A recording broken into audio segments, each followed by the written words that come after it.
Chondromalacia patella kode penyakit M22.4. Pengertian chondromalacia patella.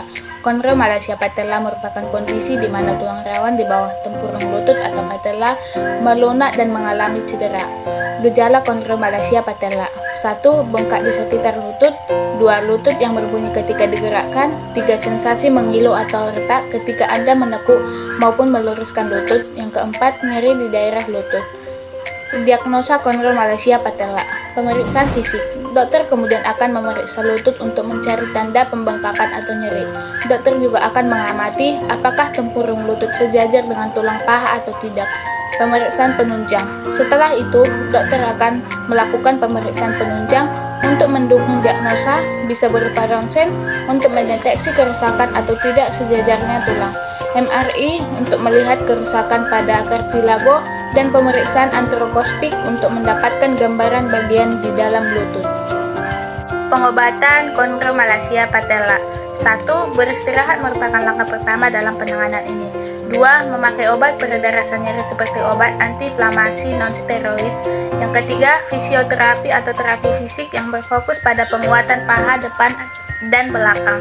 Yang keempat, operasi bedah artroskopi untuk memeriksa sendi dan menentukan ketidaksejajaran lutut. Pencarian kodenya. Yang pertama, kita buka buku ICD-10 volume 3 dengan item C.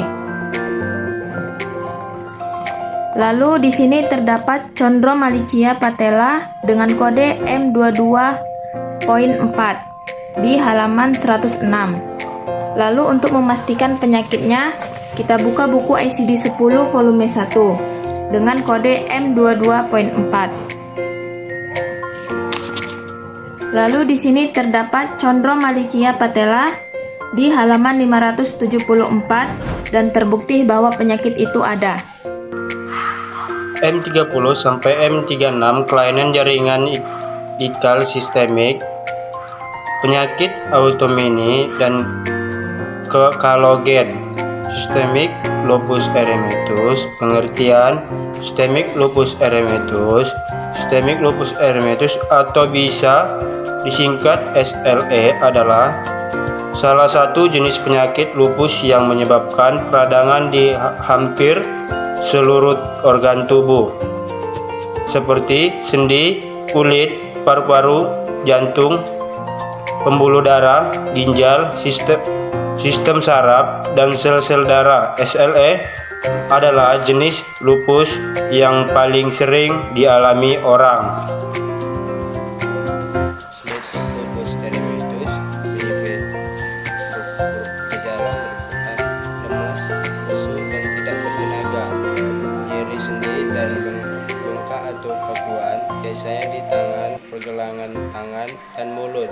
Memiliki bintil merah yang pada bagian tubuh yang sering terkena matahari seperti wajah, pipi, hidung.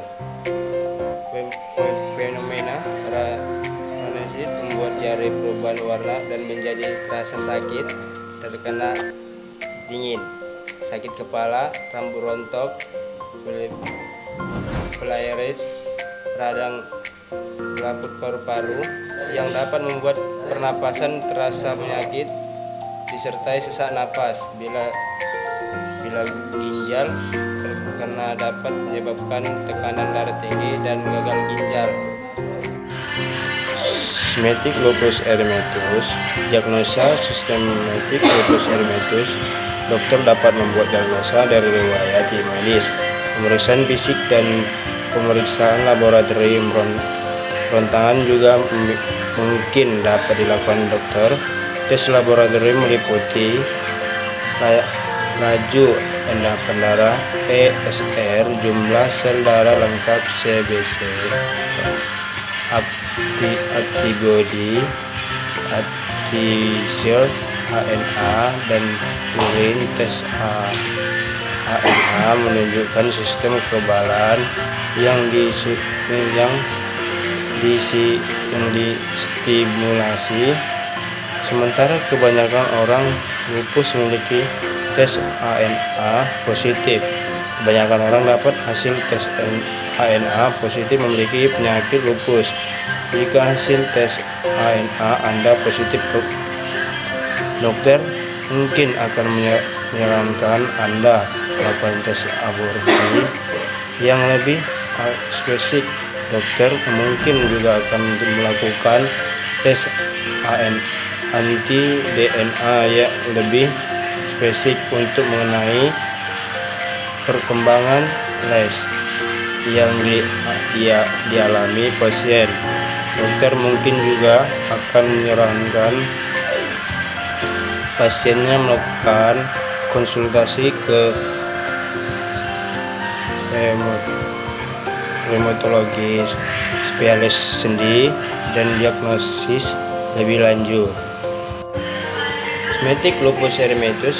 Pengobatan semetik lupus erythematosus dalam khusus lupus yang ringan, obat-obatan dapat mencukup penghilangan rasa sakit dan obat anti radang.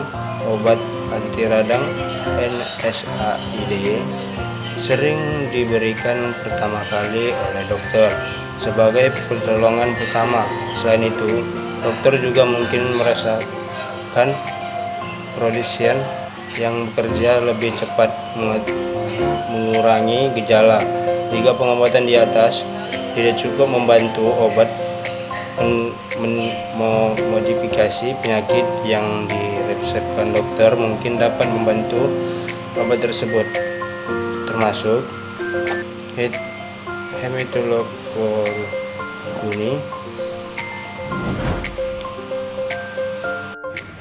Baiklah, di sini saya akan menjelaskan tentang cara pengkodean sistemik lupus erythematosus.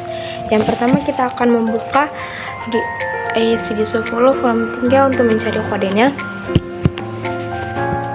Kita akan membuka di item S.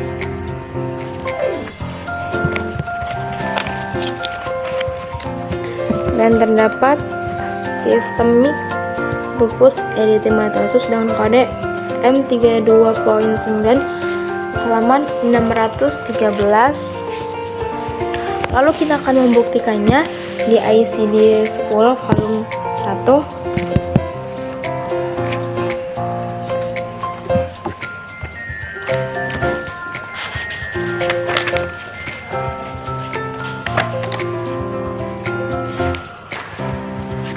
Dan terdapat M32.9 sistemik lupus erythematosus dengan halaman 578.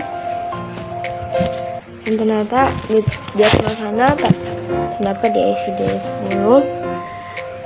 Jadi terlebih dahulu kita membuka di ICD-10 volume 3 dan membuktikannya di ICD volume 1. Spondylosis unspecific. Pengertian spondylosis adalah istilah degenerasi tulang belakang, misalnya taji tulang, dan degenerasi piringan antar tulang belakang. Seringkali istilah spondylosis digunakan untuk mendeskripsikan osteoartritis pada tulang belakang. Gejala: kaku atau nyeri pada leher atau punggung, biasanya rasa tidak nyaman pada punggung mereda saat berbaring. 2. Kelemahan atau mati rasa pada kaki maupun tangan jika kondisi cukup parah untuk mempengaruhi saraf tulang belakang. 3. Nyeri pada bahu. 4. Sakit kepala. Diagnosa spondylosis dilakukan dengan menggunakan pemeriksaan radiologi seperti sinar X, film polos, MRI, atau CT scan. Sinar X dapat menunjukkan taji tulang pada korpus vertebrata di tulang belakang, penebalan sendi paket atau sendi yang menghubungkan tulang belakang satu sama lain, dan penyempitan ruang diskusi intervertebralis. CT scan tulang belakang mampu memvisualisasikan tulang belakang secara lebih rinci dan dapat mendiagnosis penyempitan saluran tulang belakang. Stenosis tulang belakang. Saat ini MRI juga digunakan untuk memvisualisasikan vertebrata, sendi, paket, saraf, dan ligamen di tulang belakang dan dapat dengan andal mendiagnosis saraf terjepit. Setelah proses degeneratif, perawatan untuk spondylosis menargetkan nyeri punggung dan nyeri leher yang dapat menyebabkan spondylosis. Karena itu, Pengobatan spondilosis ini mirip dengan pengobatan nyeri punggung dan nyeri leher. Pengobatan yang tersedia termasuk dalam beberapa kategori: obat-obatan, perawatan diri, latihan, dan terapi fisik. Prosedur invasif minimal seperti suntikan dan pembedahan. Tata cara pengkodean diagnosa spondilosis. Untuk melihat kode spondilosis, kita mencari di buku ICD 10 volume 3 di halaman 586 dengan kode M47.9. Dan untuk memastikan kodenya terdapat di buku ICD 10 volume 1 di halaman 584 seperti pada gambar. Jadi, terlebih dahulu kita cari di volume 3, setelah itu untuk memastikan kodenya pada volume 1. M40 sampai M43 dorsopati. M41.9 skoliosis unspecific. Skoliosis adalah suatu kelainan pada tulang belakang di mana tulang belakang tampak melengkung ke samping secara tidak normal. Skoliosis lebih sering ditemukan pada awal-awal sebelum masa pubertas, yaitu sekitar usia 10-15 tahun. Gejala skoliosis unspecific yaitu tulang belakang yang tampak melengkung, salah satu bahu lebih tinggi daripada yang lain, salah satu pinggul lebih menonjol daripada yang lain, salah satu tulang mengikat tampak lebih menonjol daripada yang lain. Tubuh penderita skoliosis condong ke satu sisi, tinggi pinggang tidak rata, nyeri punggung bawah, kaku pada punggung, dan ketegangan otot. Diagnosa skoliosis unspecific. Untuk memastikan diagnosa skoliosis, dokter akan menanyakan gejala yang dialami dan riwayat penyakit yang dimiliki. Kemudian dokter akan melakukan pemeriksaan fisik dengan meminta pengidap untuk berdiri atau membungkuk, serta memeriksa kondisi saraf. Dokter juga dapat melakukan pemeriksaan ronsen dan CT scan untuk mengetahui adanya skoliosis dan tingkat keparahan lingkungan tulang belakang yang dialami. Adapun pengobatan skoliosis unspecific yaitu penyanggang tulang belakang, operasi fungsi tulang belakang, operasi pertumbuhan tulang belakang, dan tulang rusuk. Tata cara pengkodeannya, yang pertama kita buka buku ICD 10 volume 3, lalu kita cari pada letter S.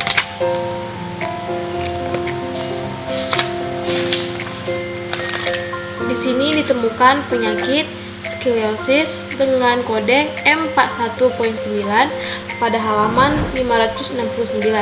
Untuk memastikan penyakit ini, kita buka kembali buku ICD 10 volume 1. Kita cari kode M41.9. Pada volume 1 ditemukan penyakit skoliosis unspecific dengan kode M41.9 pada halaman 582 dan terbukti bahwa penyakit ini ada.